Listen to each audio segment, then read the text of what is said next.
नमस्कार, सी न्यूज़ भारत में आप सभी का स्वागत है। इस यूपी बुलेटिन में हम बात करेंगे फिरोजाबाद की, जहां मेडिकल कॉलेज में सफाई के दौरान 2 सफाई कर्मियों को लगा करंट। आगे बात होगी कौशाम्बी की, जहां जिले में अनदेखी के कारण आए दिन मर रहे गौवंश। इन तमाम खबरों पर करेंगे विस्तार से चर्चा। यूपी के फिरोजाबाद जिले के मेडिकल कॉलेज में सफाई के दौरान 2 सफाई कर्मियों को करंट लगने से गंभीर रूप से झुलस गए। दोनों को सरकारी ट्रॉमा सेंटर में भर्ती कराया गया। रोजमर्रा की तरह आज भी ये दोनों सफाई कर्मचारी राधेश्याम व दीपक सुपरवाइजर के कहने से सरकारी ट्रॉमा सेंटर में सफाई का काम कर रहे थे। तभी जनरेटर से खुले तारों से करंट लग गया और करंट लगने से ही ये दोनों के दोनों बुरी तरह झुलस गए। आनन फानन में लोगों ने इन्हें इमरजेंसी में भर्ती कराया, जहां उनका इलाज चल रहा है। वहीं परिजनों ने मेडिकल कॉलेज प्रशासन पर लापरवाही का आरोप लगाया है। घटना हो गई है। घटना ये है कि सर ऐसा हुआ था कि है ना, प्रिंसिपल साहब वहाँ खड़े थे, तो है ना मुझसे नीरज क्लर्क ने बोला था कि मतलब राधेश्याम को बुलाइए, वो पता ही जानता है। मैं ठीक है, मैं बुलाता हूँ। तो मैं तत्काल में तुरंत खुद जाके मैं राधेश्याम को बुलाया और वो पुताई पे उनने नीरज क्लर्क ने लगा दिया पुताई पे। अच्छा, दूसरा मूल पद क्या है उनका? बोलो वो है ना, नहीं, जो कर्मचारी है उनका काम क्या है? सफाई कर्मचारी है, लेकिन है ना बिजली की अंदर पुताई करा रहे थे। अच्छा, बिजली का कार्य कर रहे थे, जो बॉक्स है अंदर का। तो क्या होगा? तो करंट दौड़ गया फिर? हाँ, करंट लाइन चालू कर दिए थे, वहाँ पर काम चल रहा था। सारे काम करवाए जाते हैं सफाई कर्मचारी। चालू लाइन में ये काम चल रहा था। चालू लाइन में घुसा दिया प्रिंसिपल साहब ने, वो नीरज क्लर्क है। प्रिंसिपल साहब ने ऐसा नहीं कहते, वो जहाँ भी कोई भी काम हो सफाई कर्मचारियों को मिलते हैं। जैसा भी काम हो, उठाएगा धरी। क्या चाहते हैं इस पूरे मामले में? क्या कार्रवाई होनी चाहिए, किसके खिलाफ? हमको इंसाफ मिलना चाहिए।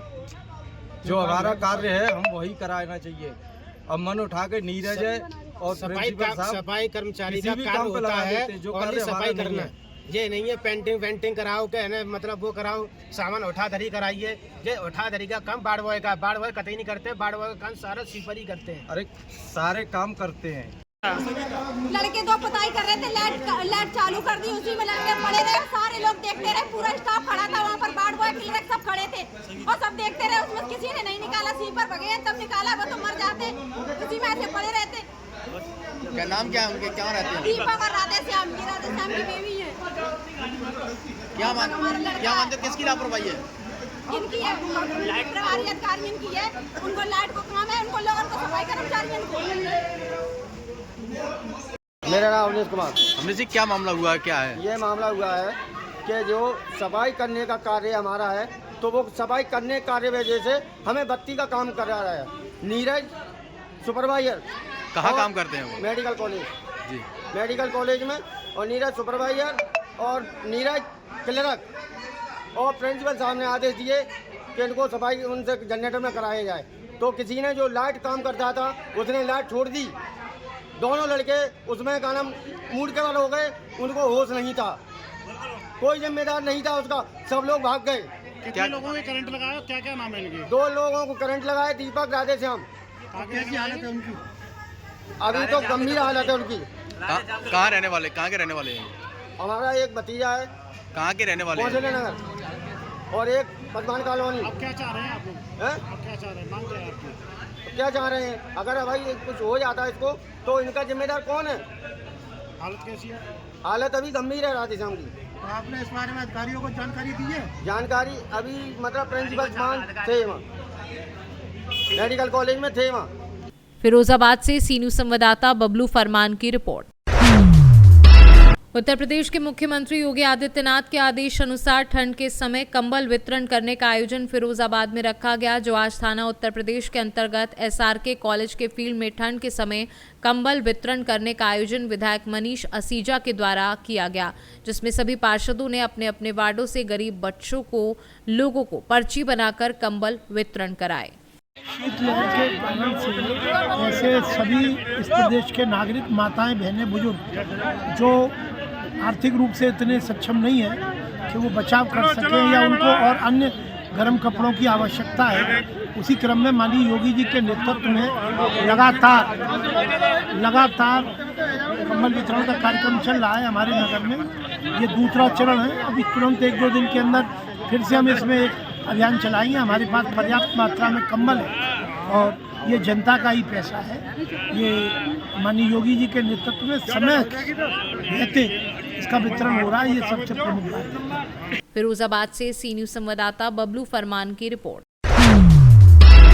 खबर उत्तर प्रदेश के गाजीपुर से है, जहां गंगा किन्नर उर्फ हर्ष उपाध्याय की बीते 29 दिसंबर को नंदगंज बाजार के कपड़े की दुकान में सरेआम बदमाशों द्वारा की गई हत्या का स्वाट सर्विलांस एवं थाना नंदगंज पुलिस की टीम ने किया खुलासा। तो वहीं पुलिस टीम ने एक बाल अपचारी सहित कुल 5 लोगों को गिरफ्तार करने में सफलता हासिल की है।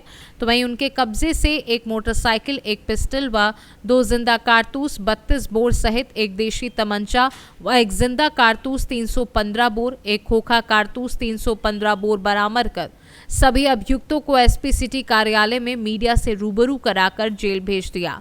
तो वहीं गंगा किन्नर की हत्या एरिया में बिट्टू किन्नर अपना वर्चस्व स्थापित कर गाने बजाने को लेकर रानी चौरसिया किन्नर की मुखबिरी पर बदमाशों ने की थी। तो आइए सुनाते हैं एसपी सिटी ज्ञानेंद्र नाथ प्रसाद की जुबानी कि उन्होंने क्या कुछ कहा है। दिनांक 29/12/2024 को थाना नंदगंज के अंतर्गत चौचकपुर तिराहे पे दिन दहाड़े एक सनसनीखेज घटना हुई थी, जिसमें एक गंगा उपाध्याय जो किन्नर थे उनकी मृत्यु हुई थी। घटना काफ़ी गंभीर थी और उस गंभीरता को देखते हुए हमारी सारी टीमें इसमें लगी हुई थी। कई तरह की टीमें, सर्विलांस, स्वाट और दबिश की टीमें अलग अलग लगी थी। इसके फलस्वरूप कल इसके मुलजिमों को पकड़ा गया है और इस केस का अनावरण किया गया है। आपसी वर्चस्व की ये थी कि ये क्षेत्र मेरा है तो ये क्षेत्र उनका है, इस क्षेत्र में घुसने का प्रयास, ये मूल कारण यही था। हत्या में कुल अभी हमारे 5 अभियुक्त गिरफ्तार हुए हैं। अभी भी 3-4 लोगों की भूमिका इसमें पाई जा रही है, जिस पे विवेचना हमारी जारी है। एक इसमें 32 बोर की पिस्टल है और एक 315 बोर का तमंचा है, बाकी एक मोटरसाइकिल है। इसमें बिट्टू, एक पक्ष बिट्टू किन्नर का है, एक पक्ष गंगा किन्नर का था। इन्हीं दोनों के बीच में बाकी लोग एक दूसरे के पक्ष में जुड़ते चले गए और गंगा किन्नर के बहुत खास आदमी द्वारा इसे मुखबिरी की गई, जिसको भी अरेस्ट किया गया। मुख्य आरोपी भी गिरफ्तार, मुख्य जो शूटर हैं वो गिरफ्तार है। गाजीपुर से सी न्यूज संवाददाता रामू चौरसिया की रिपोर्ट। कौशाम्बी जिले में अनदेखी के कारण आए दिन मर रही गौवंश अडौली अस्थायी गौशाला में मिले 200 सरकारी काऊ कोट फोटो शूट के बाद मौजूदा हालत में हुए गायब। बीमार पड़ी गायों के खाने के पैसों का भी सचिव और प्रधान के द्वारा बंदरबाट किया जा रहा है। चिकित्सा और चारे में अनदेखी के चलते एक गौवंश मृत और 8 गौवंशों को कौवे नोचते दिखाई दिए। मामला सरसवा विकासखंड के अडौली अस्थायी गौशाला का है। कौशाम्बी से सी न्यूज संवाददाता हर्षित मिश्रा की रिपोर्ट। खबर कानपुर देहात से है, जहां आज 3 जनवरी को सशस्त्र सन्यासी पदयात्रा का आयोजन किया गया। इस पदयात्रा में हिंदू राष्ट्र की स्थापना और समाज में आत्मरक्षा के प्रति जागरूकता फैलाने के नारे गूंजे। सुआ बाबा मंदिर से शुरू हुई इस सशस्त्र पदयात्रा की अगुवाई शिव भक्त अखाड़ा प्रमुख मधुराम शरण शिवाजी ने की। इस यात्रा में विश्व हिंदू परिषद और बजरंग दल के कार्यकर्ताओं ने बड़ी संख्या में भाग लिया। संतों ने शस्त्र प्रदर्शन कर हिंदू समाज को अपनी रक्षा के लिए सक्षम बनाने का संदेश दिया। आज पुखराया में पद यात्रा में आए हैं, क्या उद्देश्य है इस यात्रा का, क्या कहना चाहेंगे? यह शिव शक्ति अखाड़ा के सशस्त्र सन्यासियों का आज नगर भ्रमण है और शस्त्र प्रदर्शन है। इसका उद्देश्य है कि जो हिंदू नौजवान है, जो आज धर्म के कार्यों पर केवल नाचता है, तो उस नचैया हिंदू को लड़ैया बनाना पड़ेगा। क्योंकि हमारे हिंदू समाज की निकलने वाली जितने भी, चाहे विसर्जन यात्रा हो, चाहे राम बारात, शिव बारात, पूरे देश में कहीं ना कहीं हमलावर हमले करते रहते हैं। उससे अगर बचना है तो हिंदू नौजवानों को शस्त्र उठाना पड़ेगा। हिंदू शस्त्र उठाएगा और हिंदू राष्ट्र बनाएगा। आज पुखराया में है, क्या महसूस हो रहा है यहाँ का जनसैलाब देख के? हाँ, अभी मैं आया हूँ 15 मिनट पहले। यहाँ के नौजवान बहुत सब उत्साहित दिख रहे हैं। इससे मुझे लगता है कि जो हमने सपने देखे हैं वो पूरे होने वाले हैं। कानपुर देहात से सी न्यूज संवाददाता संजय तिवारी की रिपोर्ट। संभल में Jama Masjid survey report court में पेश होने के बाद आज जुमे की नमाज शांतिपूर्ण माहौल में संपन्न हो गई। ये जुमा सुरक्षा की दृष्टि से इसलिए भी महत्वपूर्ण था क्योंकि पिछले जुमे की नमाज के बाद जामा मस्जिद के पास ही प्रशासन पुलिस चौकी का निर्माण करा रहा है। इसको देखते हुए भी प्रशासन अलर्ट रहा।